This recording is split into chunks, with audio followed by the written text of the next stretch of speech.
Hello বন্ধুরা, আসসালামু আলাইকুম। আমি হেলথ ম্যাটার্স থেকে আনিক বলছিলাম। পৃথিবীতে এমন মানুষ পাবেন না যিনি তার জীবনে একবারও কোমর ব্যথা অনুভব করেননি। বিভিন্ন বয়সে বিভিন্ন কারণে কোমর ব্যথা হতে পারে, যে মোটর বাইক ব্যবহারকারী দীর্ঘক্ষণ চেয়ারে বসে কাজ করা, দীর্ঘক্ষণ দাঁড়িয়ে কাজ করলেও কোমর ব্যথা হতে পারে। তাছাড়া মেরুদণ্ডের নিচের হাড়ের মধ্যবর্তী তরুণাস্থি বা ডিস্কের বার্ধক্যজনিত পরিবর্তনের ফলেও এই ব্যথার সূত্রপাত হয়। তরুণাস্থির এই পরিবর্তনের সাথে সাথেই মেরুদণ্ডের নিচের দিকে গঠনগত কিছু পরিবর্তন হয়। সাধারণত এই পরিবর্তনের 40 বছর বয়স থেকে শুরু করে অধিকাংশ হয় 40 বছর বয়সের উপরের মানুষদের হয়। অধিকাংশ ক্ষেত্রেই এই রোগের কোনো উপসর্গ থাকে না, তবে বয়স বাড়ার সাথে সাথে রোগের উপসর্গ বাড়তে থাকে। আজকে আমরা জানবো কোমর ব্যথার কারণ, লক্ষণ এবং ভিডিও শেষে তার উপদেশ দিয়ে দিব, যাতে আপনারা কোমর ব্যথা থেকে মুক্তি পেতে পারেন। কোমর ব্যথার কারণ হচ্ছে আপনার মেরুদণ্ডের মাংসপেশির সংকোচন, লিগামেন্ট মচকানো বা আংশিক চিরে যাওয়া, বেশি চলাফেরা, খুব বেশি বার বা ওজন তোলা, একটানা বসে বা দাঁড়িয়ে কাজ করা, মেরুদণ্ডে আঘাত পাওয়া। কোমর ব্যথার লক্ষণগুলো কি কি? কোমর ব্যথার লক্ষণ হচ্ছে কোমর ব্যথা আস্তে আস্তে বাড়তে পারে বা হঠাৎ প্রচণ্ড ব্যথা হতে পারে। নড়াচড়া বা কাজকর্মে ব্যথা তীব্র থেকে তীব্রতর হতে পারে।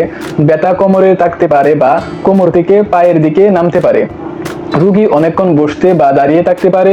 ব্যথার সঙ্গে সঙ্গে পায়ে শিনশিন বা ঝিনঝিন জাতীয় ব্যথা নামতে পারে।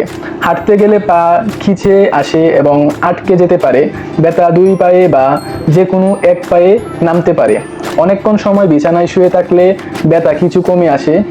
এভাবে দীর্ঘদিন চলতে থাকলে রোগীর কোমর ও পায়ের মাংসপেশির ক্ষমতা কমে আসে এবং শুকিয়ে যেতে পারে।